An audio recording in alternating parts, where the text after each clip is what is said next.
بسم اللہ الرحمن الرحیم بسم اللہ الرحمن الرحیم الحمد للہ وکفا وسلام علی عبادہ الذین اصطفیٰ اما بعد۔ عزیز طلبہ، نور الایضاح کتاب کی آج ہماری یہ نشست نمبر 30 ہے، اور آج کی نشست میں بھی ہم کتاب الصلاۃ ہی کو پڑھیں گے۔ شروطی فرضیت نماز ہم پڑھ چکے تھے۔ آج ہم جو شروع کر رہے ہیں وہ ہے اوقات صلاۃ، یعنی نماز کے اوقات۔ سب سے پہلے تو مصنف نے نماز کے عمومی اوقات کا تذکرہ کیا ہے کہ کون سی نماز کا کون سا وقت ہے، تو مختصراً یہاں ذکر کیا گیا ہے، اس پر بڑی کتابوں میں آپ تفصیل سے انشاءاللہ پھر پڑھیں گے۔ سب سے پہلے تو یہاں انہوں نے صبح کے وقت کا ذکر کیا ہے کہ صبح کی نماز یا نماز فجر کا جو وقت ہے وہ فجر صادق یا صبح صادق کے طلوع ہونے سے لے کر سورج کے طلوع ہونے سے کچھ دیر پہلے تک ہے۔ ٹھیک ہے، یہ نماز فجر کی نماز کا، یہ نماز فجر کا وقت ہے کہ صبح صادق کے طلوع ہونے کے بعد اور طلوع شمس یعنی سورج کے طلوع ہونے سے کچھ دیر پہلے تک۔ صبح صادق یا فجر صادق کیا ہے، اس کے لیے اتنی بات ذہن میں رکھ لیجئے کہ رات کے بالکل آخری پہر یعنی بلکہ صبح ہونے کے قریب مشرق کی جانب، جس جانب سورج نکلتا ہے اس جانب آسمان کی لمبائی پر کچھ سفیدی نظر آتی ہے، لمبائی میں۔ تو اس لمبائی میں جو سفیدی آتی ہے اس کو کہتے ہیں صبح کاذب یا فجر کاذب۔ پھر اس کے کچھ وقفہ کے بعد آسمان کے کنارے پر چوڑائی میں، لمبائی میں نہیں بلکہ چوڑائی میں جو سفیدی نظر آتی ہے، اور پھر وہ سفیدی بڑھتی بڑھتی پھر وہ ایک مکمل روشنی ہو جاتی ہے، وہ جو چوڑائی میں سفیدی ہوتی ہے اس کو کہتے ہیں فجر صادق یا صبح صادق۔ تو وہ جیسے ہی وہ چوڑائی میں جو سفیدی ہے صبح صادق یا فجر صادق جب وہ شروع ہو جائے تو صبح کی نماز کا ٹائم شروع ہو جاتا ہے۔ اور صبح کی نماز کے ٹائم کا بالکل آخری وقت کیا ہے، وہ ہے سورج کے طلوع ہونے سے کچھ دیر پہلے تک۔ اگر جیسے ہی سورج طلوع ہونا شروع ہو جائے نماز کا ٹائم ختم ہو جاتا ہے، تو یہ ہے فجر کی نماز کے ٹائم کا وقت۔ تو فرماتے ہیں کہ والاوقات خمسۃ، نماز اوقات جو ہے وہ 5 ہے۔ صبح کا جو وقت ہے وہ فجر صادق کے طلوع ہونے سے لے کر الی قبیل طلوع الشمس، سورج کے طلوع ہونے سے کچھ دیر پہلے تک۔ اب آ جائیے ظہر کے وقت کی طرف کہ ظہر کا وقت کب شروع ہوتا ہے اور کب ختم ہوتا ہے۔ اس کے لیے پہلے تو آپ ایک بات ذہن میں رکھ لیجئے کہ 2-3 چیزیں، ایک ہوتا ہے سایہ اصلی اور ایک ہوتا ہے سایہ مثل، اور تیسری چیز ہے 2 مثل کا سایہ۔ سایہ اصلی کا مطلب یہ ہوتا ہے کہ بالکل سر کے اوپر جب سورج آ جائے، جس کو کہتے ہیں کہ عین یعنی زوال شمس سے کچھ دیر پہلے، یا استوائی شمس کا نام جس کو علماء نے دیا ہے۔ استوائی شمس کا مطلب یہ ہوتا ہے نا کہ سورج جب صبح نکل آئے تو مشرق سے اگر سورج نکلتا ہے تو انسان کا سایہ مغرب کی طرف ہوتا ہے، تو جب سورج سر کے اوپر آ جاتا ہے نا، بالکل سر کے اوپر، تو وہ سایہ کم ہوتے ہوتے ہوتے بالکل لاسٹ میں جو سایہ رہ جائے، استوائی شمس کے وقت جو سایہ ہوگا اس سایہ کو کہتے ہیں سایہ اصلی۔ کبھی وہ 2 انگلیوں کے برابر ہوگا، کبھی 3 انگلیوں کے برابر ہوگا، کبھی 4 انگلیوں کے برابر ہوگا، تو اس کو کہتے ہیں سایہ اصلی۔ سایہ اصلی کا مطلب یہ نہیں ہے کہ انسان یا جو بھی چیز، ہر چیز کے اپنے قد کے برابر سایہ، یہ غلط فہمی ہے۔ ہر چیز کے اپنے قد کے برابر سایہ کو سایہ اصلی نہیں کہتے۔ سایہ اصلی کا مطلب ہوتا ہے کہ استوائی شمس یعنی سورج بالکل سر کے اوپر جب آ جائے تو اس وقت جو ہلکا سا سایہ نیچے نظر آتا ہے جس بھی جانب ہو، تو اس کو کہتے ہیں، یعنی مشرق اور مغرب کی جانب تو نہیں ہوگا لیکن شمال یا جنوب میں جو بھی سایہ ہوگا اس سایہ کو کہتے ہیں سایہ اصلی۔ ٹھیک ہے، اس کے بعد پھر جب سورج مشرق کی جانب سے آ کر سر کے اوپر آ کر جب سر سے دوسری طرف سرکنا شروع کر دے سورج یعنی مغرب کی طرف، تو انسان کا سایہ مشرق کی طرف شروع ہو جاتا ہے۔ تو جب وہ انسان کے قد کے 1 برابر ہو جائے تو اس کو کہتے ہیں 1 مثل سایہ، اور جب انسان کے قد کے 2 مثل کے برابر سایہ ہو جائے تو اس کو کہتے ہیں 2 مثلین کے برابر سایہ۔ ٹھیک ہے، سایہ 2 مثل ہو گیا۔ اب ظہر کی نماز کا وقت شروع کب ہوگا، تو کہتے ہیں ظہر کی نماز کا وقت شروع ہوتا ہے زوال شمس سے۔ زوال شمس کا مطلب ہوتا ہے کہ بالکل جب سر کے اوپر سورج آیا اور دوسری جانب سرکنا شروع کر دیا، یعنی سورج مشرق سے نکل کر آپ کے سر کے اوپر آیا اور مغرب کی طرف، آپ کے سر سے مغرب کی طرف ہلکا سا سرکنا شروع ہوا اور آپ کا سایہ مشرق کی طرف شروع ہو گیا، تو جیسے ہی آپ کا سایہ مشرق کی طرف ہو گیا تو سورج زائل ہوا، اس کو کہتے ہیں زوال شمس، اور اسی وقت سے ظہر کا وقت شروع ہو گیا۔ اور ظہر کی نماز کا اس بات پر تو تمام فقہا کا اتفاق ہے۔ اور ظہر کی نماز کا آخری وقت کیا ہے، اس بارے میں پھر فقہا کی آراء مختلف ہے۔ ائمہ ثلاثہ اور امام ابو یوسف، امام محمد، بلکہ امام طحاوی بھی، ان سب کی رائے یہ ہے کہ انسان کا سایہ اس وقت شروع نہیں بلکہ یعنی نماز کا آخری وقت اس وقت ظہر کی نماز کا آخری وقت ہوگا جب انسان کا سایہ جو ہے وہ ایک مثل کے برابر ہو جائے، جبکہ اس کے مقابل میں امام ابو حنیفہ رحمۃ اللہ علیہ کی رائے یہ ہے کہ جب ہر چیز کا سایہ اپنے سایہ اصلی کے علاوہ مزید 2 مثل ہو جائے تب ظہر کا وقت ختم ہو جائے گا۔ تو یوں کہا جا سکتا ہے کہ امام صاحب کی رائے کے مطابق ظہر کی نماز کا وقت لمبا ہے، کیونکہ اپنی سایہ اصلی جو ہم نے بتایا تھا اس کے علاوہ 2 مثل کے برابر ہو جائے گا تو تب ختم ہوگا، اور اسی پر حنفیہ کے ہاں فتویٰ بھی ہے۔ ائمہ ثلاثہ اور صاحبین کی رائے جو ہے کے مطابق ظہر کا نماز کا وقت جو ہے وہ تھوڑا کم ہے کہ سایہ اصلی کے علاوہ 1 مثل ہو جائے تو ظہر کی نماز کا وقت ختم ہو جائے گا اور پھر عصر کی نماز کا وقت شروع ہو جائے گا۔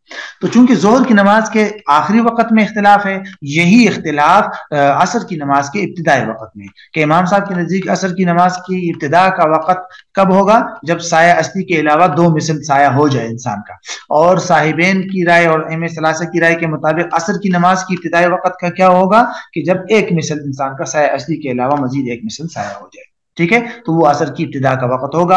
اور عصر کی نماز کا آخری وقت وہ سب کو معلوم ہے کہ جب غروب شمس ہو جائے نماز، یعنی سورج جب غروب ہو جائے گا تو بس نماز عصر کا وقت ختم ہو جائے گا۔ وہ الگ بات ہے کہ اس سے پہلے اگر سورج زرد ہو جائے تو اس وقت نماز پڑھنا مکروہ ہے نہیں ہے، وہ تفصیلات بعد میں آئیں گی، بہرحال نماز ہو جاتی ہے اس وقت۔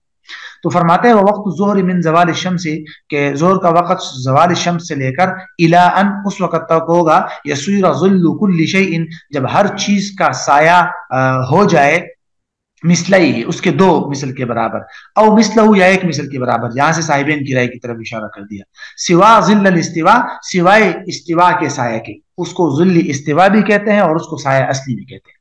واختار الثانی الطحاوی وهو قول صاحبین، اور دوسری رائے کو امام طحاوی نے اور صاحبین نے اختیار کیا، یہی صاحبین کا قول ہے، یعنی دوسری رائے کا مطلب ہے یہاں مثلہ، کہ سایہ جب 1 مثل ہو جائے۔ عصر کی نماز کا وقت تو فرماتے ہیں وقت العصر من ابتداء الزیادت علی المثل او علی المثلین، کہتے ہیں عصر کی نماز کا وقت اس وقت سے شروع ہوگا جب 1 مثل سایہ پر مزید سایہ بڑھنے لگے یا 2 مثل پر، یہاں تک کہ سورج غروب ہو جائے، وہ میں نے آپ کو بتا دیا۔ مغرب کی نماز کا وقت کب سے کب تک ہے؟ مغرب کی نماز کی ابتدا کا وقت تو ظاہر ہے اسی وقت ہوگا جب سورج غروب ہو جائے گا، جیسے ہی سورج غروب ہو جائے تو مغرب کی نماز کا وقت شروع ہو جائے گا۔ اور جہاں تک مغرب کی آخری مغرب کے وقت کے ختم ہونے کی بات ہے کہ کب مغرب کی نماز کا وقت ختم ہوگا، تو اس حوالے سے یہ بات ذہن میں رکھ لیجئے کہ 2 اصطلاحات ہیں، ایک کو کہتے ہیں شفق احمر اور دوسری اصطلاح کو کہتے ہیں شفق ابیض۔ شفق احمر کا مطلب ہوتا ہے سرخی، ٹھیک ہے، وہ سرخی جو سورج کے ڈوب جانے کے بعد مغرب کی جانب ہوتی ہے، اس سرخی کو کہتے ہیں شفق احمر۔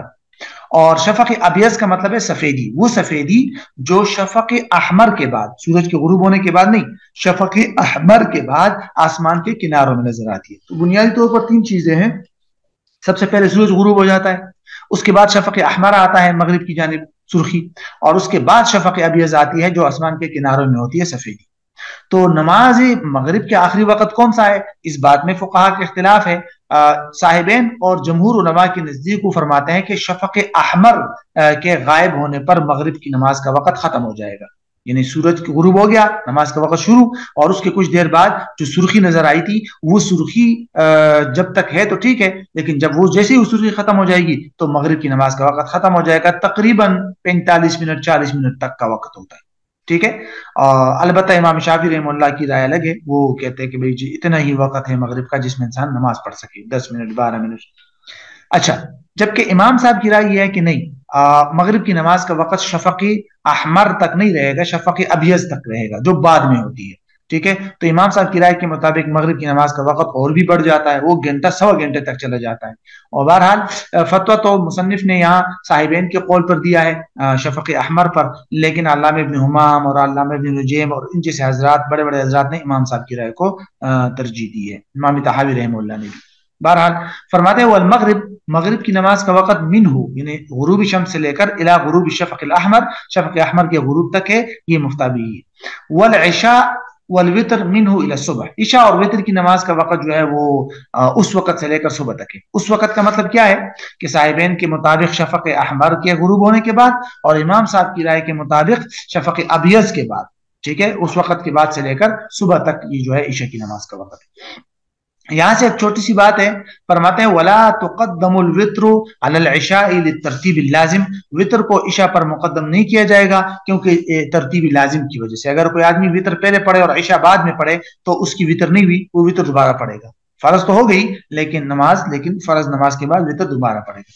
اور یہ آخری بات ہے اس حوالے سے کہ وَمَن لَمْ يَجِدْ وَقْتَهُمَا لَمْ يَجِبَ عَلَيْهِ، جس آدمی نے ان دونوں کا وقت نہ پایا تو اس پر یہ دونوں واجب نہیں ہے.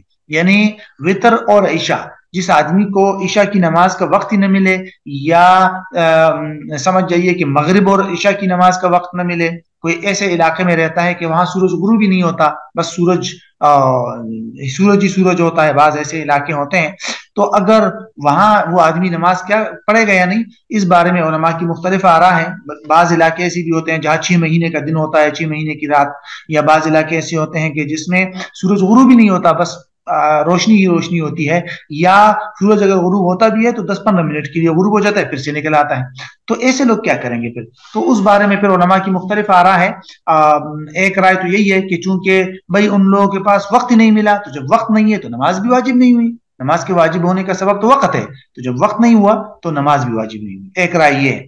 لیکن دوسری رائے جس پر فتویٰ دیا جاتا ہے وہ یہ ہے کہ نہیں بھائی، عام معمول کے دنوں میں دیکھے کہ اگر وہاں عام معمول کے دن بھی ہوتے ہیں تو ان دنوں کے مطابق ٹائم لگا کر اس حساب سے نماز پڑھے، اور اگر نہیں ہوتے تو پھر قریب کے علاقوں میں دیکھ لے کہ جتنا بھی قریبی علاقہ ہے جہاں 5 نمازوں کا وقت مل جا سکتا ہے، اسی کے مطابق اپنی ٹائمنگ فکس کر لے اور اس کے مطابق نماز پڑھے. اسی پر علماء جو ہے آج کل فتویٰ بھی دیتے ہیں. تو یہ بات آپ ذہن میں رکھ لیجئے. اب آتے ہیں ہم جمع بین الصلاتین کی طرف. یہ ایک موضوع ہے اور اس کو علماء نے نام دیا ہے جمع بین الصلاتین، کہ دو نمازوں کو ایک وقت میں ادا کرنا. کیا جمع بین الصلاتین جائز ہے کہ دو مختلف نمازوں کو آپ ایک ہی وقت میں پڑھے، کہ بھئی آپ نے ظہر اور عصر دونوں کو عصر کی ٹائم یا ظہر اور عصر دونوں کو ظہر کی ٹائم پڑھ لیا، تو کیا یہ جائز ہے؟ نہیں. اس بارے میں فقہائے حنفیہ کی رائے آپ سمجھ لیں. اگرچہ کچھ علماء دیگر جو حضرات ہیں، کچھ دیگر حضرات اجازت دیتے ہیں کہ بھئی بارش ہو تو آپ دو نمازوں کو ایک وقت میں پڑھ سکتے ہیں، یا سفر میں ہیں آپ تو دو نمازوں کو ایک وقت میں پڑھ سکتے ہیں، اور اس میں تفصیلی ابحاث ہے وہ آپ جا کے بعد میں پڑھیں گے. لیکن فقہائے حنفیہ کی جو رائے ہے وہ آپ سمجھ لیں، وہ یہ ہے کہ فقہائے حنفیہ فرماتے ہیں کہ جمع بین الصلاتین کی دو صورتیں ہیں، دو نمازوں کو جمع کرنے کی دو صورتیں ہیں. ایک ہے جمع سوری اور دوسری کو کہتے ہیں جمع حقیقی. جمع سوری کا مطلب یہ ہوتا ہے کہ آپ ایک نماز کو اتنا مؤخر کر لیں کہ اسی نماز کے آخری ٹائم میں اس کو پڑھے، اور جیسے ہی وہ ٹائم ختم ہو جائے، دوسری نماز کا ٹائم شروع ہو جائے، تو دوسری نماز کو آپ اسی کے ٹائم کے سب سے پہلے شروع ٹائم میں پڑھ لیں. ٹھیک ہے. یعنی کہ مثلا ظہر کی نماز کا ٹائم ختم ہوتا ہے 3 بجے، تو آپ نے ظہر کی نماز مؤخر کی اور اس کو 5 منٹ پہلے یعنی 5 منٹ کم 3 پہ آپ نے وہ نماز پڑھ لی. عصر کی نماز شروع ہوتی ہے 3:05 پہ یا اس طرح، تو جیسے ہی عصر کی نماز کا ٹائم شروع ہوا 3:05 پہ، آپ نے عصر کی نماز پڑھ لی، بیچ میں شاید 10 منٹ کا وقفہ بھی ہوگا. تو اس کو کہتے ہیں جمع سوری، اور اس کی اجازت ہے کیونکہ ہر نماز کو اپنے ہی ٹائم پہ پڑھا جاتا ہے. یہ الگ بات ہے کہ ایک کو آخری وقت میں اور دوسرے کو اول وقت میں پڑھا جاتا ہے، لیکن اپنے وقت میں پڑھا جاتا ہے. جبکہ جمع حقیقی کا مطلب یہ ہوتا ہے کہ دو نمازوں کو ایک نماز کو اٹھا کے دوسری نماز کے وقت کے اندر اس کے ساتھ پڑھ لینا. ظہر کے ٹائم میں آپ نے ظہر و عصر دونوں کو پڑھ لیا، یا عصر کے ٹائم میں ظہر و عصر دونوں کو پڑھ لیا. فقہائے حنفیہ فرماتے ہیں کہ حج کے موقع کے علاوہ یہ جمع حقیقی جائز نہیں ہے. جمع حقیقی حج کے موقع کے علاوہ یہ جائز نہیں ہے. ٹھیک ہے. ہاں، حج کے موقع پر دو جگہ اس کی اجازت دی جاتی ہے، ایک عرفہ میں اور دوسرا مزدلفہ میں. عرفہ میں جو ہے وہ ظہر اور عصر کی اجازت دی گئی ہے، باقاعدہ حدیث سے ثابت ہے کہ عرفہ میں جمع تقدیم کی جاتی ہے۔ جمع تقدیم کا مطلب یہ ہوگا کہ ظہر اور عصر کو ظہر کے ٹائم میں پڑھنا، عصر کی نماز کو مقدم کرنا، پہلے پڑھنا۔ اور پھر مزدلفہ میں بھی اجازت دی جاتی ہے، اس کو جمع تاخیر کہتے ہیں، مغرب اور عشاء دونوں کو عشاء کے ٹائم میں پڑھنا، مغرب اور عشاء کو عشاء کے ٹائم میں پڑھنا، اس کو جمع تاخیر کہتے ہیں، تو وہاں اس کی اجازت ہے۔ اس کے علاوہ جمع حقیقی کی بالکل اجازت نہیں ہے۔ اچھا، عرفہ کے مقام پر جمع تقدیم کی جو اجازت دی گئی ہے، ظہر اور عصر کو ظہر کے ٹائم پڑھنا، اس کی عمومی طور پر علماء جو ہے حنفیہ 3 شرائط لگاتے ہیں۔ ایک شرط تو یہ کہ امام یا امام کا نائب موجود ہو، دوسرا یہ کہ انسان جو ہے وہ حالت احرام میں ہو، اور تیسرا یہ کہ عرفہ ہی میں کے میدان میں ہو، کسی اور علاقے میں نہ ہو۔ ٹھیک ہے، تو یہ 3 بنیادی شرائط ہے، اور اسی کو مصنف نے یہاں بیان کیا ہے۔ دیکھیے فرماتے ہیں کہ لا یجمع بین فرضین فی وقت بعذر، کسی بھی عذر کی وجہ سے ایک ہی وقت میں 2 فرض نمازوں کو جمع نہیں کیا جائے گا سوائے عرفہ میں حاجیوں کے لیے، شرط یہ کہ امام اعظم ہو اور احرام بھی ہو۔ تو پھر فیجمع بین الظہر والعصر جمع تقدیم، تو پھر وہ جمع کرے ظہر اور عصر کو جمع تقدیم کے ساتھ، یعنی کہ پہلے وقت میں پڑھ لے، عصر کو بھی مقدم کر کے ظہر کے ٹائم میں پڑھ لے۔ وَيَجْمَعُ بَيْنَ الْمَغْرِبِ وَالْعِشَاءِ بِمُزْدَلِفَةٍ، اور مغرب اور عشاء میں جمع کرے مزدلفہ میں، یعنی ان کو عشاء کے وقت میں پڑھ لے۔ وَلَمْ تَجُزْ الْمَغْرِبُ فِي طَرِيقِ مُزْدَلِفَةٍ، مزدلفہ کی طرف جاتے ہوئے راستے میں مغرب کی نماز پڑھنے کی اجازت نہیں ہے، آپ مزدلفہ کے مقام تک پہنچ کر وہاں پڑھنا لازم ہے۔ اگر علماء نے لکھا ہے راستے میں کوئی آدمی پڑھے گا، مزدلفہ سے پہلے حاجی کی بات ہو رہی ہے، حاجی، تو وہ مزدلفہ جا کر وہاں نماز مغرب کا اعادہ کرے۔ ٹھیک ہے، تو یہ ہے بنیادی طور پر نمازوں کے اصل اوقات اور جمع اوقات کو جمع کرنے کی بات۔ یہاں سے جو ہے مصنف مستحب اوقات ذکر کر رہے ہیں کہ کون سی نماز کا مستحب وقت جو ہے وہ کون سا ہے۔ اس میں علماء کی آراء مختلف بھی ہو سکتی ہے، وہ آپ بڑی کتابوں میں دیکھیں گے کہ فقہائے حنفیہ کی کیا رائے ہے، شافعیہ کی کیا رائے ہے کہ کون سی نماز کا مستحب وقت کیا ہے۔ تو چونکہ یہ ایک ابتدائی کتاب ہے، تو یہاں دیگر علماء کی آراء کو دیکھنے کے بجائے ہم صرف فقہائے حنفیہ کی رائے کو دیکھتے ہیں۔ تو حنفیہ کے ہاں یہ بات ذہن میں رکھ لیجئے کہ فقہائے حنفیہ کے ہاں فجر میں اسفار مستحب ہے۔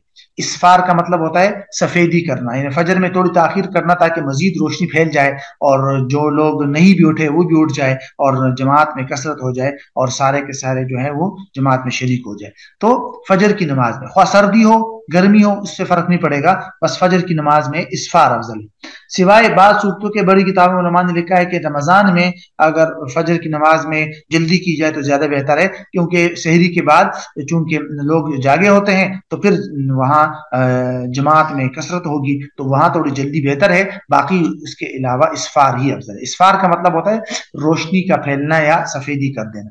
تو کہتے ہیں الاسفار بالفجر للرجال، یہ مردوں کی بات ہو رہی ہے، عورتوں کے لیے کوئی ضروری نہیں ہے کیونکہ اس کا تعلق جماعت کے ساتھ ہے۔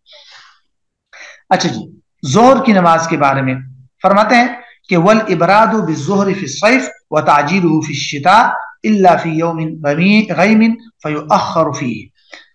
یہ بات ذہن میں رکھ لیجئے کہ ظہر کی نماز کا مستحب وقت گرمیوں اور سردیوں میں مختلف ہے۔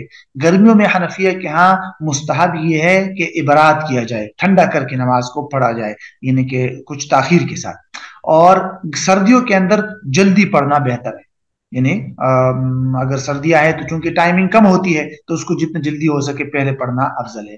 تو گرمیوں میں ابراد یعنی مؤخر کرنا، تھوڑا تاخیر سے پڑھنا، اور سردیوں میں تعجیل یعنی جلدی پڑھنا۔ ہاں اگر سردیوں میں بادل ہے اور ٹائمنگ کا صحیح پتہ نہیں چل رہا، جس طرح پرانے زمانے کی بات ہو رہی ہے، تو پھر وہاں تاخیر کرے تاکہ ایسا نہ ہو کہ نماز کو وقت سے ہی پہلے پڑھ لے کوئی۔